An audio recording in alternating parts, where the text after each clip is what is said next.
Hello, beautiful people. Assalamu alaikum and welcome back to my another vlog. কি অবস্থা সবার, কেমন আছেন? আলহামদুলিল্লাহ আমিও অনেক ভালো আছি। তো আমি অনেক দিন ধরেই বাইরে তেমন একটা বের হওয়ার সুযোগ পাচ্ছি না। তো আজকে ওকে বললাম যে তুমি আমাকে একটু বাইরে নিয়ে যাও। তো আমাকে বলতেছে বাইরে আর কোথায় যাবা বলো, তেমন তো জায়গাও নেই কুড়িগ্রামে ঘোরাফেরা করার। ওই এক ধরলা নয়তো সুলতানা সরোবর। তো আমি ভাবলাম যে আসলে যেহেতু রাত হয়ে গেছে তো বেশি দূরে যাওয়ার দরকার নেই, আমাদের বাসা থেকে একটু ধরলা দূর হয়।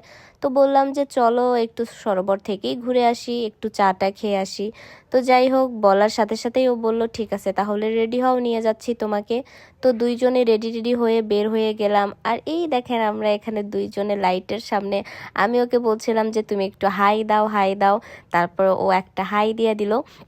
তো যাই হোক, দেখলাম অনেক সুন্দর একটা চাঁদ উঠেছে, তো ভাবলাম যে চাঁদটাকে একটু জুম করি, করে আপনাদেরকে দেখাই, তবে আমার ফোনে জুম বেশি একটা ভালো হয় না। তো যাই হোক, এখন আমরা চলে যাচ্ছি বাসার দিকে। তো দেখলাম এখানে একটা উদ্যোক্তা মেলা হচ্ছে, তো ভাবলাম যে দেখি একটু মেলাটার ভিতরে ঘুরে ফিরে তারপরে বাসায় চলে গেলাম। Tata, bye bye.